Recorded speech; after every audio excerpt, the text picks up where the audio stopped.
सोचकर देख, क्या वाकई प्यार सच में एक नशे जैसा होता है? वही एहसास, वही दीवानगी, जैसे किसी ने दिल में कोकीन डाल दी हो। जब इंसान प्यार में पड़ता है तो उसका दिमाग रोलर कोस्टर की तरह ऊपर नीचे होता है। कभी एक्सट्रीम हैप्पीनेस, कभी बेचैनी, कभी ऐसा लगता है जैसे पूरी दुनिया उसी एक इंसान के चारों तरफ घूम रही हो। और यही पागलपन हेलन फिशर अपनी किताब वाई वी लव में खोलकर बताती हैं। प्यार का ये खुमार इतना कॉमन है कि चाहे कोई अमेरिका का हो या इंडिया का, 18 साल का हो या 60 का, सारे लक्षण लगभग एक जैसे दिखते हैं। दिल सिर्फ उसी पर टिक जाता है। छोटी छोटी बातें, छोटी छोटी आदतें, इवन उनकी कमियां भी प्यारी लगने लगती हैं। जैसे दिमाग पर किसी ने रोजी ग्लासेस चढ़ा दिए हों और सामने वाला परफेक्ट ही परफेक्ट लगे। इसीलिए प्यार में इंसान हर वक्त उसी के बारे में सोचता है। क्लास में बैठे हो तो किताब खुली है लेकिन ख्यालों में वही घूम रहा है। रात को सोने जाओ तो सपनों में वही आ रहा है। और जब मैसेज का रिप्लाई देर से आए तो दिल अचानक जमीन पर गिर पड़ता है। ये कांस्टेंट मूड स्विंग्स किसी भी फिल्मी ड्रामे से कम नहीं। हेलन फिशर कहती हैं कि ये सब नेचर का गिफ्ट है। प्यार का बुखार सबको कभी ना कभी चढ़ता ही है। चाहे जापानीज हो या पंजाबी, सबको क्रश से बात करते वक्त वही नर्वसनेस और एक्साइटमेंट होती है। फर्क बस कल्चर का हो सकता है, पर प्यार की दीवानगी यूनिवर्सल है। अब सवाल है, क्या इस खुमार को बस ऐसे ही बहने देना चाहिए? जवाब है नहीं। प्यार का मजा लो, लेकिन खुद को पूरी तरह मत खो दो। थोड़ा रियलिटी चेक जरूरी है। अपने दोस्तों या परिवार से बात करते रहो ताकि पढ़ाई और करियर पीछे न छूट जाएं। और हां, अपनी हॉबीज और गोल्स भी मत भूलो। प्यार तभी लंबा और मजबूत चलता है जब बैलेंस बना रहे, वरना रिलेशन भी कमजोर होता है और आइडेंटिटी भी खो जाती है। तो भाई, अब तक हमने देखा कि प्यार में इंसान का बिहेवियर कैसे बदल जाता है। लेकिन असली सवाल यही है, ये सब होता क्यों है? दिमाग में ऐसा कौन सा केमिकल खेल चल रहा है जो हमें इतना पागल बना देता है? अब चलेंगे उसी साइंटिफिक राइड पर, दिमाग की सैर करने। हम सब कहते हैं प्यार दिल से होता है। सुनने में बड़ा रोमांटिक लगता है, लेकिन असली सच, प्यार दिल से कम और दिमाग से ज्यादा जुड़ा है। दिल तो बस एक प्यारा सा मेटाफॉर है, लेकिन असली खेल हमारे ब्रेन के केमिकल्स खेलते हैं। यही वजह है कि हेलन फिशर और बाकी न्यूरोसाइंटिस्ट्स जब प्यार में पड़े लोगों का दिमाग स्कैन करते हैं तो उन्हें नतीजा देखकर झटका लगता है। प्यार में पड़ने पर वही केमिकल्स रिलीज होते हैं जो किसी कोकेन एडिक्ट के दिमाग में होते हैं। यानी प्यार सचमुच एक नशे की तरह असर करता है। फर्क सिर्फ इतना है कि ये नशा दिल और दिमाग दोनों को घेर लेता है। अब जरा आसान भाषा में समझते हैं। जब कोई प्यार में होता है तो उसके ब्रेन में 3 खास न्यूरोट्रांसमीटर्स की महफिल सजती है: डोपामीन, नोरपिनेफ्रिन और सेरोटोनिन। ये नाम सुनकर घबराना मत, बस इन्हें रोजमर्रा की फीलिंग्स से जोड़कर देखो। डोपामीन यानी खुशी और क्रेविंग का राजा। जब भी आप अपने प्यार से मिलते हो, उनके मैसेज का नोटिफिकेशन देखते हो या बस उनका चेहरा सामने आ जाता है, तो दिमाग डोपामीन का झरना छोड़ देता है। ये वही केमिकल है जो मोटिवेशन और रिवॉर्ड का एहसास दिलाता है, और यही केमिकल ड्रग्स में भी हाई देता है। इसलिए प्यार में इंसान पार्टनर के बिना रह ही नहीं पाता। बार बार उसी इंसान से मिलने, बात करने और कनेक्ट करने की लत लग जाती है। हर मुलाकात एक इनाम जैसी लगती है, हर कॉन्वर्सेशन जैकपॉट जैसी। यही वजह है कि कहते हैं प्यार में इंसान 24 घंटे एक दूसरे की क्रेविंग करता है। फिर आता है नोरेपिनेफ्रिन, एक्साइटमेंट और स्ट्रेस का तड़का। प्यार के शुरुआती दिनों में जो दिल तेज धड़कता है, हथेलियां पसीजती हैं और नींद गायब हो जाती है, उसके पीछे यही केमिकल है। ये एड्रेनलिन जैसा किक देता है।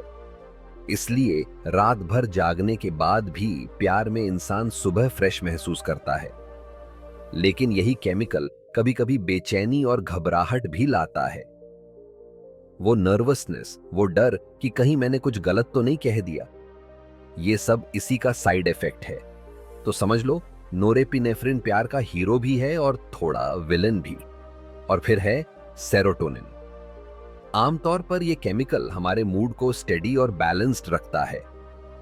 लेकिन इश्क की शुरुआत में सेरोटोनिन का लेवल गिर जाता है और यही वजह है कि इंसान ऑब्सेसिव हो जाता है। बार बार उसी इंसान का ख्याल, वही बातें, वही यादें, दिमाग एक लूप में फंस जाता है। जैसे पुराना रिकॉर्ड अटक गया हो और बार बार वही गाना बज रहा हो। रिसर्च बताती है कि ओसीडी वाले लोगों में भी सेरोटोनिन का स्तर कम होता है। यानी प्यार और ऑब्सेशन का रिश्ता प्योरली साइंटिफिक है। इसीलिए कहते हैं प्यार में इंसान थोड़ा पागलपन जरूर करता है। तो देखा, प्यार असल में एक बायोकेमिकल कॉकटेल है। डोपामीन और नोरेपिनेफ्रिन पार्टी कर रहे होते हैं और सेरोटोनिन छुट्टी पर चला जाता है। नतीजा, एक्सट्रीम हैप्पीनेस, कांस्टेंट एक्साइटमेंट और ऑब्सेसिव थॉट्स, यानी पूरा फिल्मी पागलपन, लेकिन सॉलिड साइंटिफिक बेस पर।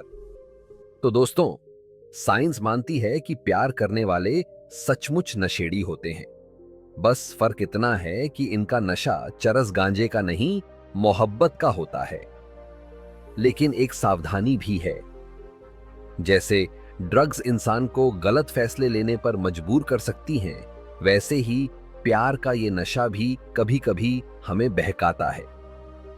हम खुद को चोट पहुंचा सकते हैं, दोस्तों परिवार से कट सकते हैं या अपनी प्रायोरिटीज खो सकते हैं। लेकिन याद रखो, नॉलेज इज पावर। अगर आपको पता है कि ये सब दिमाग का केमिकल खेल है, तो आप इसे समझ सकते हैं और कंट्रोल भी कर सकते हैं। और यही समझ आपके प्यार को मजबूत बनाएगी, ना कि कमजोर। अब सवाल उठता है, अगर प्यार सिर्फ एक केमिकल हाई है, तो क्या इसे कंट्रोल किया जा सकता है? जवाब है हां।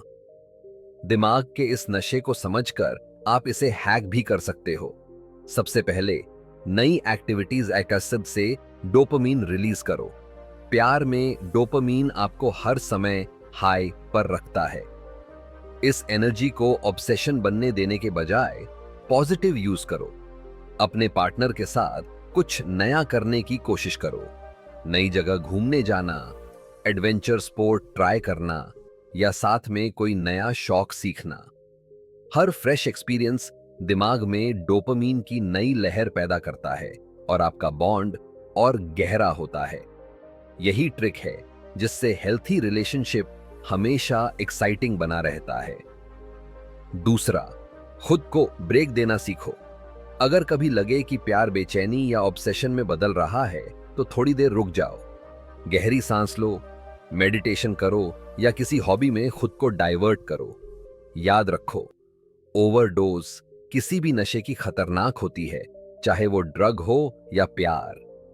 इसलिए कभी कभी अपने पार्टनर से हल्का स्पेस लेकर खुद को रिचार्ज करना जरूरी है।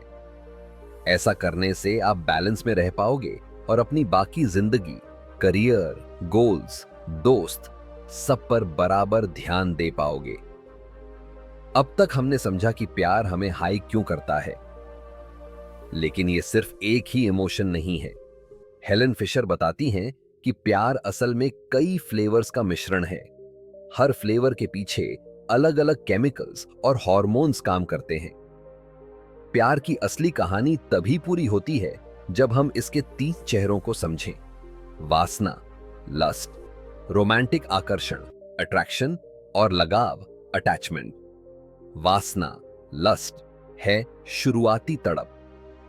सोचो, आप किसी पार्टी में जाते हो और अचानक नजर एक खूबसूरत अजनबी पर ठहर जाती है। दिल में हलचल होती है, एक इंस्टेंट खिंचाव महसूस होता है। यही लस्ट का बिजली जैसा झटका है। इसका मेन ड्राइवर है टेस्टोस्टेरोन। ये हमारी बायोलॉजिकल ड्राइव है, प्योरली फिजिकल अट्रैक्शन। इसे लोग अक्सर क्रश या इन्फैचुएशन कहते हैं, लेकिन वैज्ञानिक भाषा में यही लस्ट है। इस स्टेज में दिमाग ज्यादातर प्राइमल मोड में काम करता है। फोकस रिप्रोडक्शन पर रहता है, न कि गहरी अंडरस्टैंडिंग पर। रोमांटिक आकर्षण, अट्रैक्शन, है दीवानेपन वाला इश्क। मान लो उस अजनबी से बातचीत शुरू हुई, केमिस्ट्री जमी और डेटिंग शुरू हो गई। अब दिमाग डोपामीन और नोरिपेनेफ्रिन के तूफानों से भर जाता है। अचानक दुनिया उसी इंसान के इर्द गिर्द घूमने लगती है। गानों के लिरिक्स दिल को छूने लगते हैं। हर छोटी बात मीनिंगफुल लगने लगती है। यही वो दौर है जब लोग पागलपन की हद तक रोमांटिक हो जाते हैं। रात भर बातें, कविताएं, सपनों के महल। हेलन फिशर इसे नेचर की स्ट्रैटेजी मानती हैं, ताकि दो लोग स्ट्रांगली बॉन्ड करें और एक जोड़ी बने। इस स्टेज में लॉजिक पीछे छूट जाता है और फीलिंग्स गाड़ी ड्राइव करती हैं। लगाव, अटैचमेंट, है साथ निभाने वाला प्यार। कहते हैं इश्क करना आसान है, निभाना मुश्किल। अट्रैक्शन का तूफान अगर टिकता है तो वो धीरे धीरे अटैचमेंट में बदलता है। यही वो प्यार है जो सालों तक चलता है। शादीशुदा कपल्स, मां बच्चे का रिश्ता या गहरी दोस्ती। इसका सीक्रेट है ऑक्सीटोसिन और वासोप्रेसिन, जिन्हें कडल हार्मोन्स कहते हैं। अटैचमेंट वाला प्यार शांत, सुकून भरा और भरोसे पर टिका होता है। इसमें अब रात भर चैट्स की जरूरत नहीं रहती, बल्कि एक दूसरे की खामोशी भी सुकून देती है। यही वो स्टेज है जिसमें साथी एक दूसरे का सेफ्टी नेट बन जाते हैं। असल खेल यही है कि ये तीनों सिस्टम्स आपस में जुड़े रहते हैं। लस्ट रोमांटिक अट्रैक्शन को ट्रिगर कर सकता है, अट्रैक्शन से लगाव पैदा हो सकता है, और कभी-कभी लस्ट धीरे धीरे मैच्योर होकर डीप लव में बदल जाता है। यही कारण है कि कई लोग इन्फैचुएशन को सच्चा प्यार समझकर जल्दी फैसले कर लेते हैं। फिर जब शुरुआती इंटेंसिटी कम होती है तो घबरा जाते हैं कि शायद प्यार खत्म हो गया। लेकिन सच ये है कि वो सिर्फ अट्रैक्शन से अटैचमेंट की तरफ का ट्रांजिशन होता है। अगर इस सच को समझ लिया जाए तो रिश्ते में स्टेबिलिटी आती है और प्यार लंबा चलता है। कई बार रिश्तों में एक अजीब सा कॉन्फ्लिक्ट पैदा हो जाता है। लड़का सोचता है, शुरुआत का जोश तो अब कम हो गया, क्या मैं उससे प्यार करना बंद कर रहा हूं? उधर लड़की के दिमाग में भी यही सवाल। पहले तो वो घंटों बातें करता था, अब कंफर्टेबल होकर चुपचाप भी बैठा रहता है। क्या वो मुझसे बोर हो गया है? असलियत ये है कि न तो लड़का प्यार से दूर हो रहा है और न ही लड़की बेकार हो गई है। दोनों बस लस्ट और अट्रैक्शन के तूफानी दौर से निकलकर अटैचमेंट की गहरी झील में उतर रहे हैं। ये बुरा नहीं, बस अलग है। शुरुआती पागलपन की जगह अब भरोसा और अपनापन जगह बना रहा है। याद रखो, प्यार फेजेस में बदलता है। अगर दीवानगी थोड़ी शांत हो रही है तो इसका मतलब ये नहीं कि प्यार मर गया। इसका मतलब है कि रिश्ता अब एक नए कंफर्ट लेवल पर पहुंच रहा है, वहां जहां रोमांस का तड़का तो जरूरी है, लेकिन साथ और भरोसा उससे भी ज्यादा कीमती है। तो इसे कैसे नेविगेट करें? सबसे पहले पहचानो कि तुम किस फेज में हो। क्या ये नई नई क्रश वाली वासना है, या वो दीवानगी वाला अट्रैक्शन, या फिर अटैचमेंट का सुकून? फेज पहचानने से एक्सपेक्टेशंस रियलिस्टिक रहती हैं। हर रिश्ते में लाइफ लॉन्ग हनीमून की उम्मीद रखना बेवकूफी है। फेज बदलना नेचर का नियम है। दूसरा, लस्ट और लव में फर्क समझो। अगर अट्रैक्शन सिर्फ शारीरिक है और इमोशनल कनेक्ट नहीं, तो उसे तुरंत सच्चा प्यार का नाम मत दो। थोड़ा वक्त दो, देखो फीलिंग्स गहरी होती हैं या नहीं, वरना बहुत से दिल बेवजह टूटते हैं। तीसरा, रोमांस को जिंदा रखो। अटैचमेंट के शांत पड़ाव में भी सरप्राइज डेट नाइट्स, छोटे छोटे जेस्चर्स, नई हॉबीज मिलकर करना, ये सब डोपामिन की चिंगारी जलाए रखते हैं। प्यार में कंफर्ट जरूरी है, लेकिन एक्साइटमेंट भी फ्यूल है। दोनों का बैलेंस ही रिश्ते को स्ट्रांग और ताजा रखता है। अब चलो आगे बढ़ते हैं।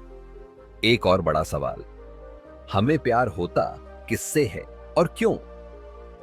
क्या आपने गौर किया है कि कई बार हम अपने टोटल ऑपोजिट इंसान की तरफ खिंच जाते हैं? यही है विपरीत आकर्षण का जादू, जहां मिस्ट्री और केमिस्ट्री मिलकर दिल को खींचते हैं।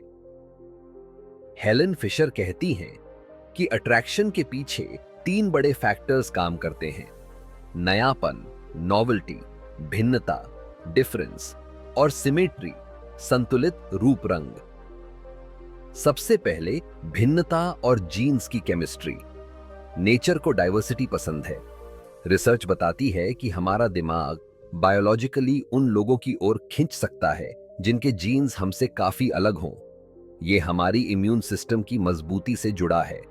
इसका मजेदार सबूत है स्वेटी टी शर्ट एक्सपेरिमेंट, जहां लड़कियों को लड़कों की पसीने वाली टी शर्ट्स सूंघने को दी गई। नतीजा, जिन लड़कों के जीन्स उन लड़कियों से जेनेटिक लेवल पर सबसे अलग थे, उनकी खुशबू सबसे अट्रैक्टिव लगी। मतलब अट्रैक्शन में भी हमारा डीएनए चुपचाप रोल निभा रहा है। अब आते हैं नॉवेल्टी पर। दिमाग को नई चीजें पसंद आती हैं।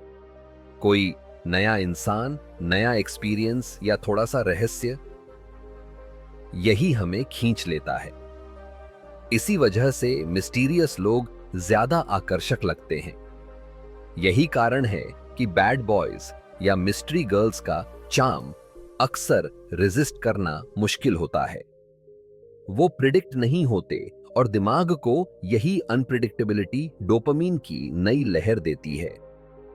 तीसरा फैक्टर है सिमेट्री, यानी रूप रंग का संतुलन।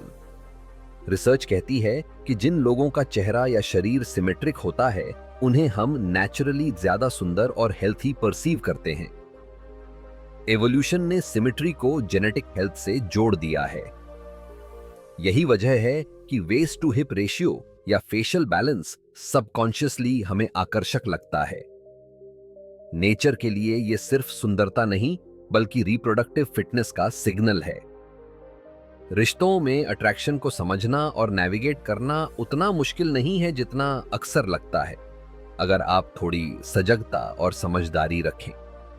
सबसे पहले खुला दिल और दिमाग रखें। हम अक्सर सोचते हैं कि हमें अपने जैसा ही पार्टनर चाहिए, वही हैबिट्स, वही सोच, वही लाइफस्टाइल।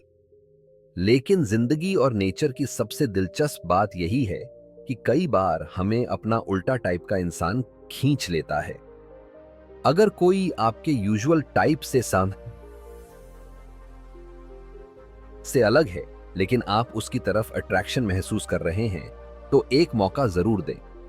हो सकता है आपको उसमें ऐसी क्वालिटीज मिलें जिनके बारे में आपने कभी सोचा ही नहीं था। यही डाइवर्सिटी रिश्तों को ताजगी देती है।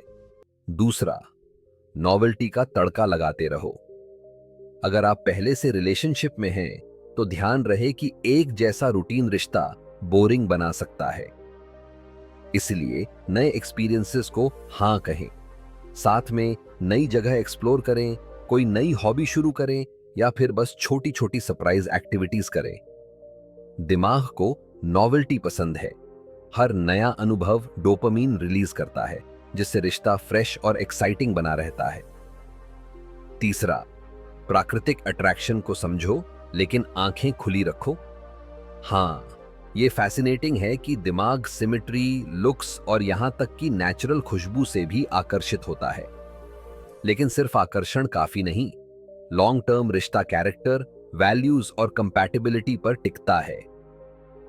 इसलिए इनिशियल केमिस्ट्री को एंजॉय करो, स्पार्क को फील करो, बट साथ ही ये भी देखो कि बियॉन्ड द चार्म, क्या ये इंसान आपके लिए सही है?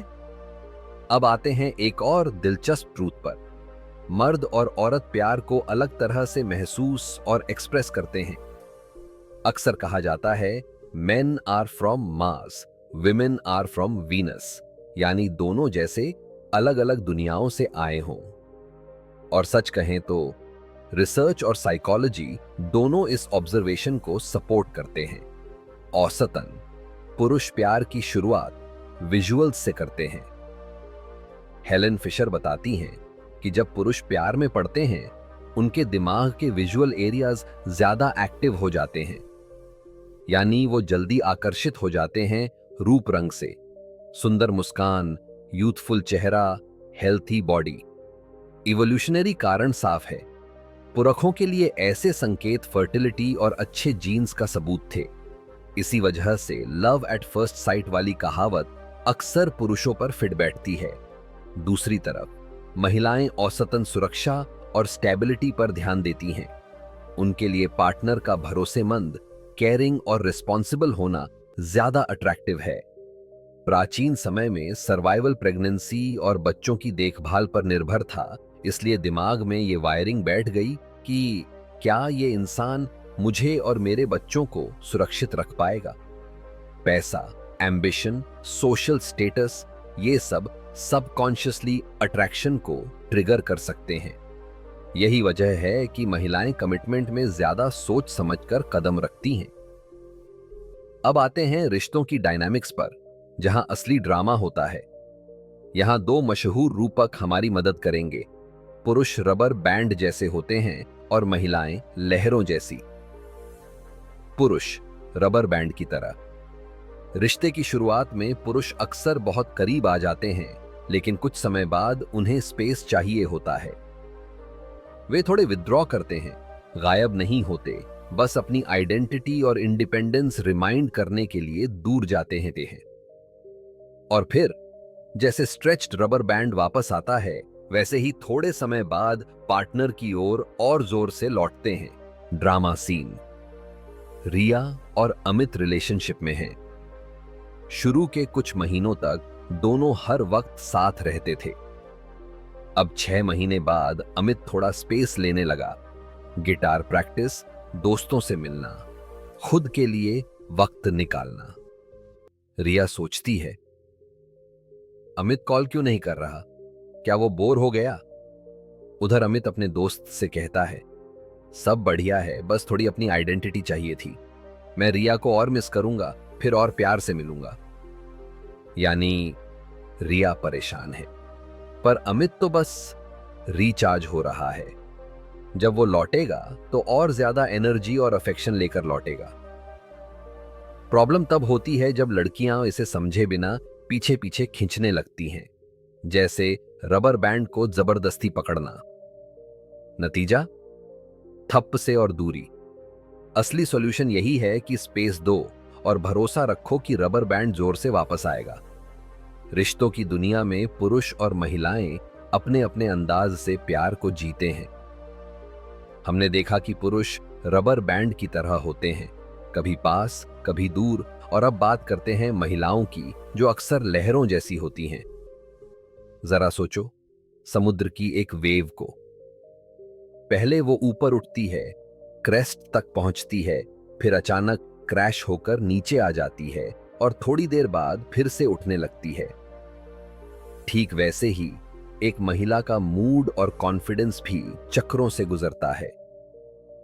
जब सब अच्छा चल रहा होता है, उसका मन और ऊर्जा हाई पर होते हैं। वो प्यार लुटाती है, खुश रहती है। लेकिन कभी कभी बिना किसी बड़ी वजह के या किसी छोटे से ट्रिगर से उसका मूड अचानक गिर सकता है। उस वक्त उसे खुद भी समझ नहीं आता कि वो इतनी उदास या ओवरवेल्म्ड क्यों थे, इस अवे क्यों महसूस कर रही है। इस फेज में उसे किसी लॉजिकल सॉल्यूशन से ज्यादा चाहिए भावनात्मक सहारा, एक केयरिंग साथी जो बस सुन ले और पास बैठा रहे। जैसे ही उसे वो इमोशनल कंफर्ट मिलता है, उसकी वेव वापस ऊपर उठने लगती है। Drama scene. आलिया और रोहित 1 साल से साथ हैं। आलिया आज बेवजह चिड़चिड़ी और उदास महसूस कर रही है। कल रोहित ने किसी छोटी सी बात पर ध्यान नहीं दिया। आलिया को बुरा लगा और फिर पुरानी बातें याद आ गई। उसका मूड क्रैश कर गया। रोहित पूछता है, क्या हुआ, तुम आज खामोश हो? आलिया आह भरते हुए, पता नहीं, मन नहीं लग रहा, तुम नहीं समझोगे। रोहित घबरा जाता है। अचानक ऐसा क्यों? मैंने कुछ गलत किया क्या? बताओ, I will fix it. Alia की आंखों में आंसू आ जाते हैं। मुझे खुद नहीं पता क्यों। अब अगर रोहित यहां धैर्य खोकर कह दे, तुम तो बेवजह ड्रामा करती हो, तो आलिया की वेव और क्रैश कर सकती है। लेकिन अगर वो बस पास बैठकर उसे गले लगा ले और कहे, वो इट्स ओके, मैं हूं तुम्हारे साथ, तो धीरे धीरे आलिया का मूड नॉर्मल हो जाएगा, वेव फिर ऊपर उठ जाएगी। यही है वेव इफेक्ट। इन दोनों रूपकों से सीख क्या मिलती है? पुरुषों को कभी कभी स्पेस चाहिए होता है। इसका मतलब यह नहीं कि वे प्यार कम करते हैं। ये उनकी नेचर है अपनी इंडिपेंडेंस को फील करने की। महिलाओं को कभी कभी इमोशनल आउटलेट चाहिए होता है। मूड बिना वजह भी लो हो सकता है और उस समय उन्हें सॉल्यूशन नहीं बल्कि अटेंशन और समझ चाहिए। अगर ये सिंपल ट्रूथ्स समझ लिए जाएं, तो रिश्तों की बहुत सी गलतफहमियां दूर हो सकती हैं। अक्सर महिलाएं घबरा जाती हैं जब पुरुष थोड़ी दूरी बनाते हैं। उन्हें लगता है प्यार खत्म हो रहा है, और पुरुष फ्रस्ट्रेट हो जाते हैं जब महिलाएं कहती हैं, तुम नहीं समझोगे। असल में ये दोनों बिहेवियर्स प्यार की कमी नहीं, बल्कि मार्स और वीनस के नेचुरल अंतर हैं। Actionable tips. मार्स और वीनस के बीच पुल बनाएं। अगर आप लड़की हैं, अगली बार आपका पार्टनर थोड़ा डिस्टेंट लगे तो पैनिक मत करें। उसे स्पेस दीजिए, भरोसा रखिए कि वो खुद और भी स्ट्रांगली लौटेगा। इस बीच खुद को बिजी रखें और नेगेटिविटी को अवॉइड करें। अगर आप लड़के हैं, जब आपकी पार्टनर का मूड अचानक ऑफ हो जाए तो तुरंत सॉल्यूशन देने मत दौड़ें। बस सुने, पास रहें, सपोर्ट दिखाएं। कभी गले लगा लेना ही सबसे बड़ा इलाज होता है। और सबसे जरूरी, कम्युनिकेशन खुला रखें। अगर दोनों पहले से अपने नेचुरल पैटर्न्स बता दें, कभी कभी मुझे अकेला समय चाहिए या कभी कभी मेरा मूड ऐसे ही गिर जाता है, तो बाद में कंफ्यूजन और फाइट्स कम हो जाते हैं। वाह! मार्स और वीनस का ये फर्क समझने के बाद अब आते हैं एक और रोचक कॉन्सेप्ट पर, लव मैप। हेलन फिशर बताती हैं कि हम सबके दिमाग में एक अदृश्य नक्शा होता है, एक ऐसा मैप जो तय करता है कि हमें कौन सा इंसान आकर्षक लगेगा। यही वजह है कि भीड़ में से हम सिर्फ कुछ ही लोगों की ओर खींचते हैं और क्यों अक्सर हमारी पसंद में पैटर्न्स दिखते हैं। चलिए इस दिलचस्प नक्शे की कहानी जानते हैं। अब जरा सोचिए, जब आप किसी बड़े हॉल में घुसते हैं जहां सैकड़ों अजनबी लोग हों, तो क्या सब आपको आकर्षक लगेंगे? बिल्कुल नहीं। आपका दिमाग बिजली की गति से हर शख्स को आपके भीतर बने लव मैप से कंपेयर करने लगता है। अगर आपके मैप में लिखा है कि आपको नीली आंखों वाले लोग आकर्षित करते हैं, तो भीड़ में जैसे ही कोई नीली आंखों वाला दिखा, आपका ध्यान वहीं टिक जाएगा। या अगर आपको इंटेलेक्चुअल टाइप लोग पसंद आते हैं, तो कोई कोने में किताब पढ़ता दिखेगा और आपका दिल उसकी ओर खिंच जाएगा।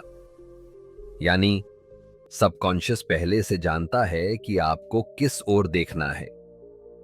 पॉजिटिव साइड, लव मैप का अच्छा पहलू यह है कि यह हमें क्लैरिटी देता है।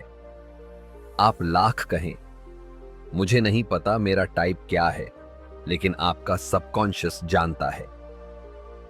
यही कारण है कि कभी कोई परफेक्ट मैच ऑन पेपर से मिलवाता है, क्वालिटीज सब ठीक होती हैं, फिर भी दिल कनेक्ट नहीं करता। वहीं अचानक कोई अप्रत्याशित इंसान मिलता है और अंदर से घंटी बज जाती है, उसने आपके लव मैप के सीक्रेट को छू लिया।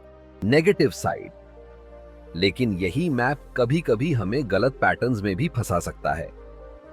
मान लो आपने बचपन में घर में बहुत लड़ाइयां देखी, आपके भीतर अनजाने में केओटिक रिलेशनशिप्स नॉर्मल बन गए। बड़े होकर बार बार टॉक्सिक लोगों की ओर खींचने लगे। क्योंकि आपका सबकॉन्शियस उसी केओस को होम समझता है। या अगर सेल्फ एस्टीम लो रही तो आपके मैप में ऐसे पार्टनर्स दर्ज हो गए जो आपको वैल्यू नहीं करते। आप कॉन्शियसली तो ऐसा नहीं चाहते, मगर सबकॉन्शियस खींच लेता है।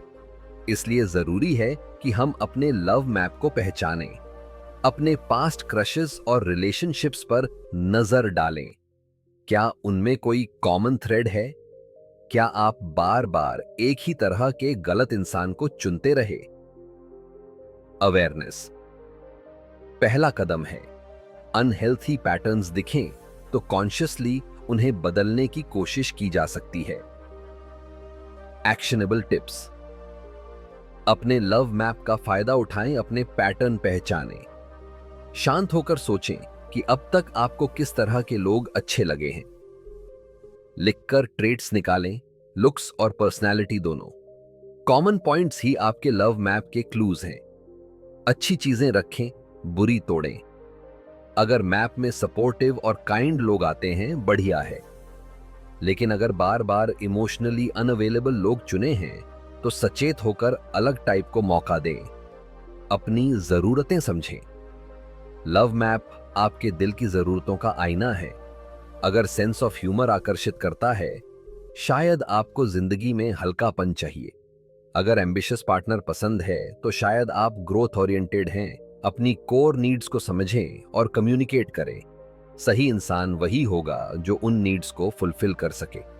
अब जब हमें अपना पर्सनल लव मैप समझ आ गया तो चलो एक टाइम मशीन में चलते हैं और देखते हैं कि प्यार की कहानी कहां से शुरू हुई। ये कोई फिल्मी इन्वेंशन नहीं है, बल्कि लाखों साल पुरानी एवोल्यूशनरी यात्रा है। हेलेन फिशर बताती हैं कि रोमांटिक लव की जड़ें करीब 3.5 मिलियन साल पहले पाई जा सकती हैं,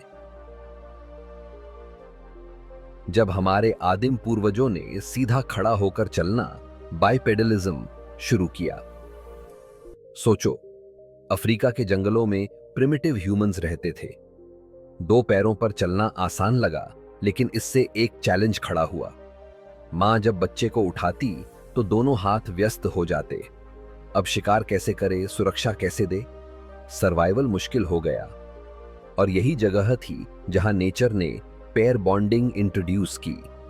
नरमादा ने कुछ सालों के लिए साथ रहना शुरू किया, बच्चे की देखभाल और सुरक्षा के लिए। यहीं प्रेम का बीज पड़ा।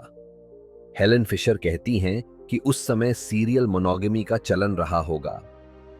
एक जोड़ा 4 से 5 साल तक साथ रहता, जब तक बच्चा खुद पर निर्भर न हो जाए। फिर नए साथी के साथ अगला फेज। एवोल्यूशनरी लेंस से यह फायदेमंद था। जीन पूल डाइवर्स होता, सर्वाइवल चांसेस बढ़ते, और शायद इसी वजह से मॉडर्न टाइम्स में भी 4 से 5 साल पर रिलेशनशिप्स में इच आती है। लेकिन ग्रेजुअली सर्वाइवल पार्टनरशिप्स में भी अटैचमेंट पनपने लगी। साथ रहकर काम करना, बच्चे पालना, बॉन्डिंग को गहरा करता गया। और यहीं से प्रेम का इमोशन इवॉल्व हुआ। फिर आया लैंग्वेज। लगभग 2 मिलियन साल पहले जब भाषा विकसित हुई तो प्यार को एक्सप्रेशन मिला। अब जेस्चर्स और साउंड्स की जगह प्रेम गीत, कविताएं और वाउज आने लगे। आई लव यू कहना संभव हुआ। लैंग्वेज ने रोमांटिक लव को कलात्मक और पोएटिक रूप दे दिया। इसके बाद बड़ा हुआ दिमाग, खासकर कॉर्डेट न्यूक्लियस, रिवॉर्ड और मोटिवेशन से जुड़ा ब्रेन एरिया। इसने प्रेम को और इंटेंस बना दिया। अब इंसान अपने बिलवड को पाने के लिए कविताएं रच सकता था, युद्ध लड़ सकता था। सचमुच महाकाव्य और इतिहास गवाह हैं। और अंत में बड़ा दिमाग होने से बच्चे अधपके पैदा होने लगे। उन्हें सेल्फ रिलायंट बनने में कई साल लगने लगे। इससे पेरेंटिंग लंबी हुई और पेरेंट्स को भी लंबे समय तक साथ रहना पड़ा। यही एवोल्यूशनरी पुश था जिसने रिश्तों को गहरा और स्थायी बनाया। जब दिल टूटता है तो ऐसा लगता है मानो दुनिया ही थम गई हो। सांसें तो चल रही हैं, पर भीतर जैसे सब रुक गया। हेलन फिशर के ब्रेन स्कैन बताते हैं कि ब्रेकअप के बाद भी दिमाग का लव सेंटर जलता रहता है। मतलब जिस इंसान से रिश्ता खत्म हुआ उसकी यादें अब भी नशे की तरह पकड़ बनाए रखती हैं। यही कारण है कि दिल टूटने पर इंसान ऑब्सेसिव हो जाता है, हर बात उसी की, हर ख्याल उसी की। असल में ये दर्द सिर्फ इमोशनल नहीं है, दिमाग इसे ड्रग विड्रॉल जैसा मानता है। जैसे नशेड़ी से अचानक उसका नशा छीन लो, वैसे ही हालत हमारी हो जाती है। यही वजह है कि कई लोग हार्ट ब्रेक के दौरान सचमुच शारीरिक दर्द महसूस करते हैं। लेकिन भाई, यहां सच्चाई ये है, इस दर्द से बाहर निकलना मुमकिन है। ठीक वैसे ही जैसे ड्रग की लत से कोई धीरे धीरे उबरता है, वैसे ही दिल भी हीलिंग करता है, स्टेप बाय स्टेप। पहला कदम है दूरी। ब्रेकअप के बाद बार बार बस एक आखिरी बार बात कर लूं वाली सोच आग में घी डालती है। सोशल मीडिया स्टॉक करना, पुराने चैट्स पढ़ना, उनकी चीजों को छूना, ये सब दिमाग को बार बार उसी नशे की याद दिलाता है। हेलन फिशर का सुझाव साफ है, कम से कम कुछ हफ्तों तक नो कांटेक्ट। जितना मुश्किल लगे उतना ही जरूरी। घाव तभी भरेगा जब उसे बार बार कुरेदा न जाए। दूसरा कदम है एक एक दिन पर फोकस। जब दर्द असहनीय लगता है तो मैं हमेशा ऐसे रहूंगा जैसी सोच दम घोंट देती है। सॉल्यूशन है इसे छोटे टुकड़ों में तोड़ना। आज के दिन मैं उसे कॉल नहीं करूंगा, आज मैं अपने आप को बिजी रखूंगा। शाम को पीछे मुड़कर देखो और खुद को शाबाशी दो, मैंने आज सरवाइव कर लिया। यही सर्वाइवल हफ्तों और महीनों में बदलकर आपको हीलिंग की ओर ले जाएगा। तीसरा कदम है डिस्ट्रैक्शन। खाली दिमाग हार्ट ब्रेक का थिएटर बन जाता है। हर गाना, हर मेमोरी आपको रिवाइंड करके रुलाती है। इससे बचने का तरीका है खुद को व्यस्त रखना। दोस्तों के साथ बाहर निकलो, कोई नया शौक अपनाओ, कुछ क्रिएटिव काम में लगो। ये भागना नहीं है, ये दिमाग को नया नशा देने जैसा है, हेल्थी नशा। चौथा और सबसे पावरफुल कदम है एक्सरसाइज।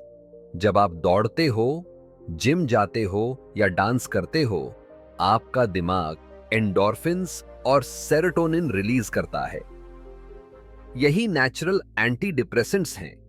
कई स्टडीज कहती हैं एक्सरसाइज का असर हल्की दवा जैसा होता है। तो भाई, अगर दिल टूटा है तो ट्रेडमिल पे चढ़ जाओ, पंचिंग बैग पे गुस्सा निकालो, सुबह की तेज वॉक पकड़ लो, पसीना बहाकर देखो, साथ में थोड़ा गम भी बह जाएगा। पांचवा कदम है सपोर्ट। मत सोचो कि मैं अकेले ही झेल लूंगा। भरोसेमंद दोस्तों और परिवार से बात करो, कभी बस कोई सुन ले, वही बहुत होता है। शेयर्ड दर्द आधा हो जाता है। छठा कदम है सेल्फ कंपैशन। ब्रेकअप के बाद सबसे बड़ा झूठ दिमाग हमें यही सुनाता है, शायद मुझ में कमी है। भाई, ऐसा मत सोचो, खुद को गले लगाओ, अपने लिए छोटी छोटी खुशियां करो। एक स्पा सेशन, नई ड्रेस, सोलो ट्रिप। डायरी में लिखो कि इस रिश्ते से क्या सीखा, तुम में क्या क्वालिटीज हैं। यह समय खुद को रीडिस्कवर करने का है। आखिरी कदम है नए दरवाजे खोलना। हीलिंग में वक्त लगेगा, पर याद रखो, ये अंत नहीं, एक पॉज है। दुनिया में और भी लोग हैं, और भी कहानियां हैं। जब रेडी महसूस करो, नए लोगों से कैजुअली मिलना शुरू करो। जरूरी नहीं तुरंत नया प्यार मिले, लेकिन ये याद दिलाना जरूरी है कि लाइफ चल रही है और पॉसिबिलिटीज एंडलेस हैं। अगला रिश्ता शायद वही हो जो तुम्हें सच में होम जैसा एहसास दे। भाई, दिल का टूटना कोई अंत नहीं है, ये तो एक नए अध्याय की शुरुआत है, जहां तू खुद को समझेगा, खुद को संभालेगा और एक दिन फिर से प्यार करेगा। याद रख, प्यार नशा है, पर हीलिंग भी एक नशा है। और ये नशा तुझे मजबूत बना देगा। दिल टूटने पर सबसे पहले जरूरी है कि पुरानी याद दिलाने वाली चीजों को नजर से दूर कर दिया जाए। तस्वीरें, गिफ्ट्स, चैट, ये सब घाव कुरेदने का काम करते हैं। जितना आप इन्हें देखते रहेंगे उतना हीलिंग प्रोसेस धीमा होगा। इसके बाद एक और रामबाण इलाज है, नो कॉन्टैक्ट रूल। कम से कम 30 दिन तक अपने एक्स से पूरी तरह दूरी रखिए। चाहे मन कितना भी करे कि एक आखिरी बार बात कर लूं, खुद को सख्ती से रोकना होगा। यही वो ब्रेक है जो आपके दिमाग को धीरे धीरे एडिक्शन से बाहर लाता है। साथ ही अपनी सुबह की शुरुआत पसीने से कीजिए। अलार्म बजते ही उठिए और दौड़ लगाने निकल जाइए। एक्सरसाइज से आपके दिमाग में एंडोर्फिन्स और सेरोटोनिन रिलीज होते हैं। ये वही नेचुरल एंटी डिप्रेसेंट्स हैं जो आपके मूड को ऊपर उठाते हैं। यह सिर्फ शरीर के लिए नहीं, दिल और दिमाग के लिए भी सबसे अच्छा टॉनिक है। दिल टूटा हो तो अकेले बैठना जहर है। अपने दोस्तों और परिवार को अपना सपोर्ट सिस्टम बनाइए। हर हफ्ते कोई नया प्लान करें, मूवी, डिनर, शॉर्ट ट्रिप या बस बाहर टहलने ही निकल जाएं। यह दबाएं। जितना आप बिजी और सोशली कनेक्टेड रहेंगे उतना ही दिमाग पुराने लूप से बाहर निकलेगा। अगर एंजाइटी या डिप्रेशन बहुत ज्यादा महसूस हो तो थेरेपिस्ट या काउंसलर से मदद लेने में झिझकें नहीं। यह कमजोरी नहीं बल्कि मैच्योरिटी है कि आप अपने मेंटल हेल्थ का ख्याल रख रहे हैं। और हां, सबसे अहम बात, खुद को वक्त दीजिए। हीलिंग कोई लिनियर प्रोसेस नहीं होती। बीच बीच में दर्द लौटेगा, आंसू भी आएंगे, लेकिन हर सुबह खुद से कहें, मैं बेहतर हो रहा हूं, ये वक्त भी गुजर जाएगा। धीरे धीरे एक दिन आएगा जब आप पीछे मुड़कर देखेंगे और मुस्कुराएंगे कि उस दर्द ने आपको कितना मजबूत और समझदार बना दिया। अब अगर पूरे सफर का सार निकालें तो साफ दिखता है कि प्यार कोई रहस्यमयी जादू भर नहीं है। इसके पीछे दिमाग के केमिकल से लेकर एवोल्यूशनरी हिस्ट्री तक की भूमिका है। प्यार में जो पागलपन हम महसूस करते हैं वो डोपामीन और नोरेपिनेफ्रिन का जादू है। दिल टूटने पर जो खालीपन और विथड्रॉवल होता है वो भी हमारे दिमाग का केमिकल रिस्पॉन्स है। अनिगाह से बहेदा है। लड़का और लड़की रिश्तों में अलग अलग बिहेव करते हैं क्योंकि उनका बायोलॉजी और साइकोलॉजी अलग तरह से वायर्ड है। और ऊपर से हमारे अनुभव और हमारा लव मैप तय करता है कि हम किसकी ओर खींचेंगे। लेकिन यही नॉलेज हमारी ताकत भी है। जब हमें पता है कि प्यार कैसे काम करता है तो हम गलतियों से बच सकते हैं, अपने रिश्तों को और समझदारी से संभाल सकते हैं। यही प्यार की असली खूबसूरती है। ये साइंस भी है और फीलिंग भी। हमें दिमाग से समझना है कि हार्मोन्स और पैटर्न्स क्या खेल खेलते हैं और दिल से जीना है उसकी गर्माहट और कनेक्शन को। अगर इसे एक रेसिपी में समेटना हो तो कह सकते हैं, 1 कप आकर्षण, 2 चम्मच वासना, भरोसे और लगाव की धीमी आंच, और मसाले के तौर पर कम्युनिकेशन और अंडरस्टैंडिंग। स्वाद बढ़ाने के लिए थोड़ी सी हंसी और सरप्राइज डाल दीजिए। अगर कभी कॉन्फ्लिक्ट आए तो एम्पैथी की आंच पर पकाइए। इस रेसिपी से प्यार की डिश वक्त की हर परीक्षा पर खरी उतरती है। तो दोस्तों, अब आपकी बारी है। क्या आपने कभी प्यार का ये केमिकल लोचा महसूस किया है या मार्स वीनस वाली उलझनें देखी हैं? अपने अनुभव नीचे कमेंट में लिखिए। अगर यह सफर आपको अच्छा लगा तो वीडियो को लाइक कीजिए, दोस्तों के साथ शेयर कीजिए और चैनल को सब्सक्राइब करना मत भूलिए, क्योंकि आगे भी हम जिंदगी और रिलेशनशिप्स के ऐसे ही रहस्यों की परतें खोलते रहेंगे। याद रखिए, प्यार सिर्फ जीने का हिस्सा नहीं, जीने की वजह भी है। इसे समझो, संभालो और दिल से जियो।